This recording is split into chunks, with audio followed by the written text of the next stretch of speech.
Hai guys, assalamualaikum warahmatullahi wabarakatuh.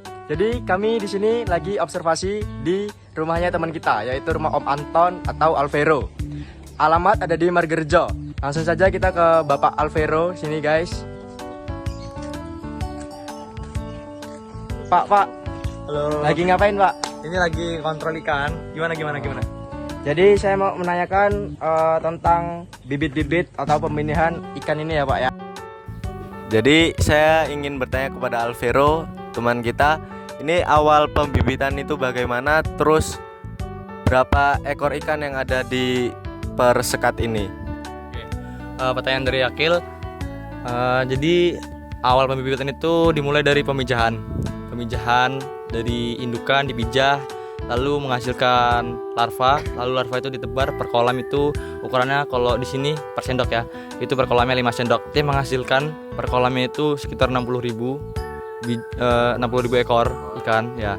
Jadi kan kata Al kan di sini kan masa pembibitannya 2 bulan. Jadi itu 2 bulan tuh ngapain aja di sini Al? Kalau boleh tahu. Oke Git, dalam waktu 2 bulan itu yang pertama kita dimulai dari 2 minggu pertama ya. 2 minggu pertama itu ikan harus diberi makan yang banyak protein.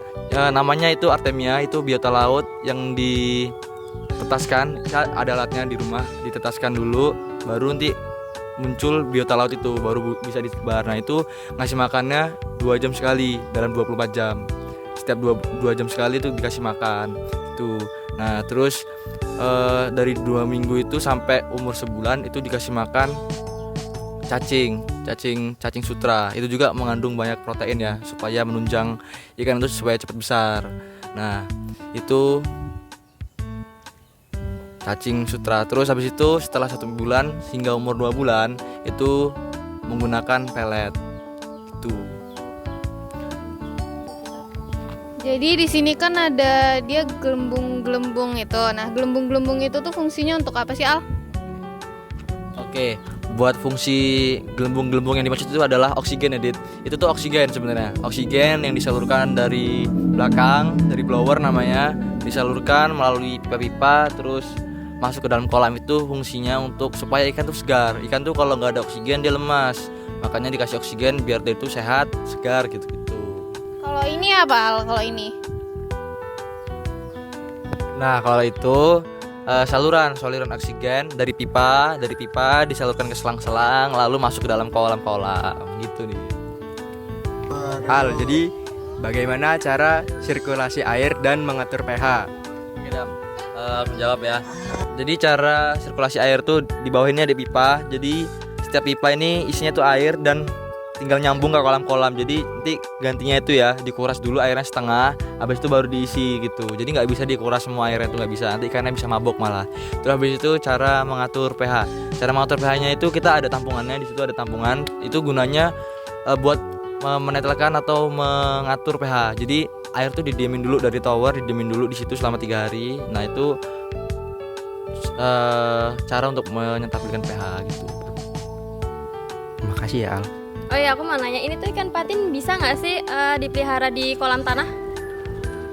Oke, rata-rata buat ikan air tawar tuh bisa semua di air tanah, karena kan juga habitat asli itu di air tanah. Ini hanya pembudidayaan, dan kalau diambil juga biasanya ke mana ya? Ke Labuan tuh misal. Dia juga kolam tanah rata-rata gitu. Aku mau tanya nih, apakah ikan di sini tuh rentan terhadap hama atau penyakit? Oke, jawabannya sebenarnya kalau dibilang rentan sih enggak. Cuman mungkin ada beberapa waktu atau musim yang buat ikan tuh gampang terserang hama. Yang contohnya tuh musim pancaroba. Waktu itu pernah tuh kena musim pancaroba, terus ikannya nggak kuat. Terus akhirnya banyak ikan yang mati gitu. Mungkin setengah dari kolam ini semuanya mati gitu. Kalau ditanya rentan ya enggak juga sih. Tergantung aja ikannya kuat apa enggak gitu. Oke, makasih Al. Jadi aku menanya Al, pemasaran ikan-ikan di sini tuh gimana sih? Oke, jadi pemasaran itu kan setiap 2 bulan sekali kan panen ya. Jadi nanti ada setiap agen tuh ngambil ke sini, atau orang yang benar-benar punya kolam. Kan beda tuh yang agen sama yang punya kolam. Biasanya setiap yang punya kolam kita misalnya saya nih yang punya kolam ini punya langganan masing-masing siapa yang ngambil gitu. Jadi setiap 2 bulan tuh sama-sama ngisi, sama-sama panen gitu. Jadi ketemu terus gitu setiap mengambil 2 bulan sekali panen ya diambil sama orang yang biasanya ngambil di sini gitu. Ya, makasih Al. Mau nanya lagi nih Al, kenapa sih kolam di sini tuh kok beda-beda? Kenapa harus disekat-sekat? Oke, pertanyaan itu bagus sih. Karena kan setiap ikan tuh kan setiap satu angkatan lah ya istilahnya ya. Setiap satu indukan tuh kan ada yang namanya bongsoran, ada yang namanya dia pertumbuhannya sesuai dengan umurnya, ada yang juga dia kecil nggak bisa gede. Nah itu gunanya tuh kolam sekat-sekat itu buat misahin antara yang besar, yang sedang dan yang kecil supaya dia tuh tidak kanibal.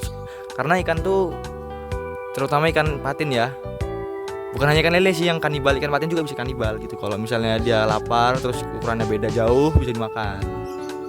Tuh. Jadi hasil observasi kita hari ini dengan Pak Alvero gitu saja ya teman-teman. Assalamualaikum warahmatullahi wabarakatuh.